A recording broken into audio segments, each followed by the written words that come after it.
अस्सलाम वालेकुम my YouTube family, कैसे हैं आप सब। आई होप आप सब ठीक होंगे। तो ये मैं व्लॉग स्टार्ट करने लगी थी नाश्ते से। तो कल हमने पकाई थी आलू मेथी। तो ये जो एक रोटी ऊपर वाली रही ये रात की पड़ी है, तो वो मैंने ना गर्म की थी घी पानी लगा के, तो इसलिए वो ना ज़रा हाफ़ हाफ़ हो गई थी। तो बाकी ये दो दही पड़े हैं, एक में चीनी डाली और के लिए, और एक सादा है क्योंकि मेथी साथ दही अच्छा लगता है। तो मेथी पकाने की कल मैंने ना वीडियो नहीं बनाई थी क्योंकि किचन में ना मैसी इतना क्रिएट हुआ था। तो ये ना जो नीचे वाले रैक सारे खाली किए थे, फ्रिज जैसे स्टैंड अपने जगह से उठा के पीछे किए थे क्योंकि इधर ना रैकों की सफाई भी करनी थी और साथ जो एक चूही आई थी ना वो भी निकालनी थी। तो फिर इसलिए मैंने ना वीडियो नहीं बनाई थी। तो मैंने अब सुबह का टाइम है तो मैंने नाश्ता कर लिया, बर्तन धो के मैंने लगा दी हैं स्टैंड में क्योंकि ऊपर रैक नहीं है तो फिर स्टैंड में ही लगाने होते हैं बर्तन। तो ये नीचे ही 3-4 रैक हैं। तो फिर ना मैंने पहले सुबह उठते ही ना सबसे पहले ये काम किया था। अंदर से ना ये मैंने लंबी लंबी ना ये कपड़े काट के ना टाकियाँ सी तो वो मैंने लगा दी थी ताकि ये नीचे से कोई चीज़ ना अंदर जाए, क्योंकि यहाँ से ही अक्सर छिपकली चूहियाँ अंदर चली जाती हैं, फिर सारी चीज़ों पे ना गंद डाल देती हैं, तो कुछ चीज़ें भी कुतर देती हैं। प्रेशर कुकर का रबर भी सारा कुतर दिया था। तो ज़ाहिर है बर्तन ना मैंने इधर ही रैक में रखने होते हैं, ऊपर वाले तो बने नहीं हैं। तो फिर इसलिए ना फिर सारे रैकों की सफाई की, सारा सामान धोया, तो अब मैंने सारा उसको बंद कर दिया। तो बाकी नाश्ते सफाइयाँ हो गए थे। तो बिस्तरे मैं ना तय करके ना तो इधर आके रख देती हूँ क्योंकि हम दूसरे कमरे में सोते हैं। तो एक मैंने कंबल निकाला हुआ है, एक रज़ाई, क्योंकि सर्दियों में ना रज़ाई लेने का अपना ही मज़ा होता है। तो बाकी ये कमरे में हम नहीं सोते, गर्मियों में हम इधर सोते थे। तो सर्दियाँ में जबकि स्टार्ट हुई हैं तो हम दूसरे कमरे में सोने लग गए हैं। तो बस ना मैं फिर बच्चों को पढ़ाने लग गई थी। ऋषा के पेपर हो रहे हैं तो उसको छुट्टी थी, तो उसको पेपर की तैयारी करवा रही थी। तो वो सब करवा के ना तो हम बाज़ार चले गए थे। तो बाज़ार से जब आए ना शाम हो गई थी, और जब घर आए तो फिर इतने थकावट हो गई थी, कुछ पकाने की हिम्मत नहीं थी, भूख ज़ाहिर इतनी लगी थी। तो फिर मैंने नान टिक्की मंगवा ली थी तो हम वही खाने लगे थे। तो फिर बाकी रात का खाना वगैरह बनाया, रात हो गई थी। तो फिर ना मैंने रात के टाइम ये अगले दिन के कपड़े प्रेस कर लिए थे, तो बिस्तर वगैरह भी बिछा लिए थे सोने के लिए। तो इस कमरे में हम सोती हैं, इधर चारपाइयाँ बिछाई होती हैं क्योंकि ये ना खिड़की इधर से वाला ना रूम बाहर है। से कोई जाएगा किसी का पता चल जाता है, या बाहर से ना थोड़ा बहुत शोर शराबे की आवाज़ आती रहती है।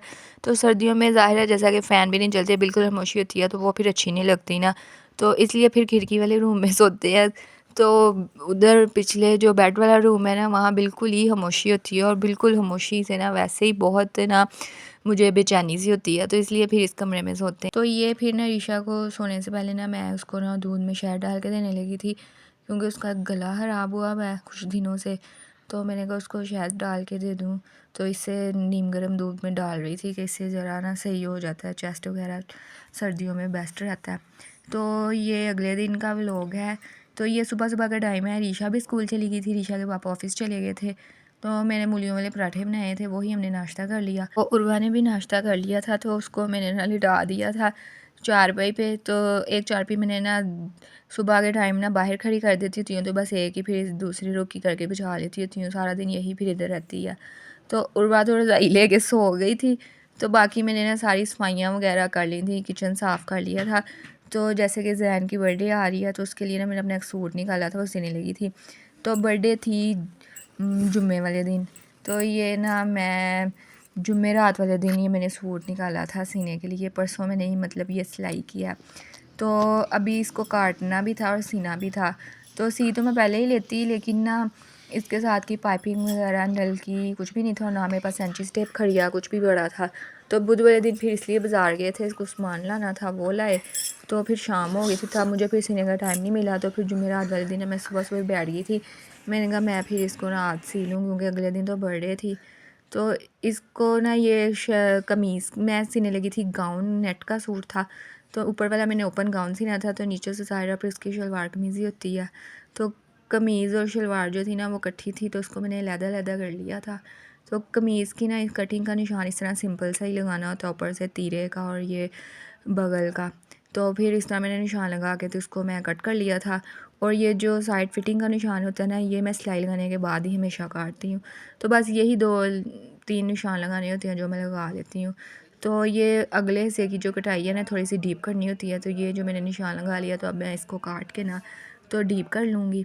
तो ये ट्राउज़र है, तो शर्ट मैंने कट कर लिया, ये ट्राउज़र है। ट्राउज़र का निशान भी सिंपल सा इस तरह का लगाना होता है, ये देख लें बिल्कुल इस तरह का। तो ये भी सीना बहुत इजी होता है। तो ऊपर से ना ये 2 इंच का जो नेफ़ है ना उसका मैंने मार्जिन निकाला था, और नीचे से हाफ़ इंच जो नीचे सिलाई में आना है वो। तो उसके अलावा फिर जितनी आसन उन्होंने उतनी रख ली थी, और लेंथ भी नीचे 5 इंचों से भी मैंने 2 इंच ज़्यादा रखी थी। तो बस इस तरह मैंने ये कटिंग कर ली है। तो इस तरह सिंपल सी ट्राउज़र की कटिंग होती है। तो इतना पीस बचा है इसमें से कमीज़ और ट्राउज़र कट करके, तो इसी में से मैं बाजू बना लूँगी। और ये मैंने बाजू की भी कटिंग कर ली है, इस तरह से होती है सिंपल सी। तो काम हमेशा ना मुश्किल तभी लगता है जब आता ना हो, और जब आ जाए ना फिर हर काम ईज़ी ही लगता है। और जितना इंसान वो काम करता रहता है ना उसका हाथ साफ़ हो जाता है, एक्सपीरियंस हो जाता है। तो ये ट्राउज़र मैंने सी लिया है। तो ये ना शलवार तो मैंने सी ली थी, ये शलवार की फ़ाइनल लुक है। तो अब मैं ना इसकी कमीज़ सीने लगी थी, तो कमीज़ के दामन जो है मैंने फ़ोल्ड कर लिया था इसका घेरा। तो ना इसको ज़ाहिर है कमीज़ तो सिंपल ही होती है, जो नीचे वाला इनर होता है इसका। तो मैं इसको ना नीचे दामन पे ना 3 प्लेट्स मैंने डाले थे इसको। तो वो मैंने ना इसको इस तरह रख के ना, तो ऐसे मैंने ना हाफ़ इंच के ना इसको प्लेट्स डाल लिए थे। तो वो एक ना बहुत अच्छी लुक आ गई थी, और थोड़ा सी डिज़ाइनिंग हो गई थी आगे दामन पे। तो इसी तरह ही करके मैंने 3 प्लेट्स डाल लिए थे, और कमीज़ को मैंने ऐसे रखा था ताकि वो ना बिल्कुल सीध में आए ऊपर से नीचे तक ना बिल्कुल। तो ये देखें ऐसे 3 प्लेट्स मैंने डाली हैं। और ये नीचे वाला जो था वो ज़ाहिर है अब बड़ा हो गया था, क्योंकि मैंने दोनों एक साइज़ के काटे थे ना। तो नीचे वाले को अब मैं ना इसको कट कर लूँगी, बस 1 इंच का रखूँगी जो इसका दामन पिछला हिस्सा फ़ोल्ड होना है। तो ये मैंने पहले ही, मुझे पता था मैं प्रेस डालने हैं, तो इसलिए मैंने थोड़ी लंबाई इसकी लेंथ ज़्यादा रखी थी। तो अब मैं ना इसका गला काटने लगी थी। तो गला तो ज़ाहिर है इसका सिंपल गोल ही होता है। तो इसको मैंने पहले 7 इंच का लेंथ का इसका निशान लगाया, 3.25 इसकी चौड़ाई का लगाया। तो अब ना इधर से मैं 1 इंच से ना एक लाइन थोड़ी कम रखूँगी। वो इसको ना जब गोल गला काटते हैं ना, तो इधर से बिल्कुल जो मैंने 1 इंच से थोड़ा कम रखा है वो बिल्कुल सीधी लाइन लगाते हैं, बिल्कुल सीधा काटते हैं। तो ऊपर से थोड़ी ना वहाँ तक इसकी गुलाई कर देते हैं, इससे बहुत अच्छी इसकी शेप आ जाती है। तो इसको मैंने पहले साइड से इसको काट लिया था, एक जैसा उतार लिया था, और फिर मैंने दरमियान वाला हिस्सा ना इसका इस तरह काट लिया था। तो ये देख लें ये कितना प्यारा गोल गला काटा गया। तो अब ना मैं पिछले गले को लगाने के लिए टाकी काटने लगी थी। तो इस तरह कपड़ा होता है ना, तो इसको बिल्कुल इस तरह ऊपर करके ना, तो इसको मैं रेब भी इस तरह काटती होती हूँ। तो हाफ़ इंच की ये पूरी ऊपर तक ना मैं सीधी इसकी ना पट्टी सी काट लेती हूँ। टिक्कन को ना मैंने कपड़े पे लगा लिया था, तो उसको इधर से फ़ोल्ड करके सिलाई लगा ली थी।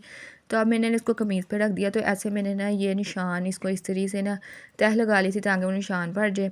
तो वो उसके दरमियान में मैंने गला रख के तो उसको साथ उसके ना जोड़ लिया।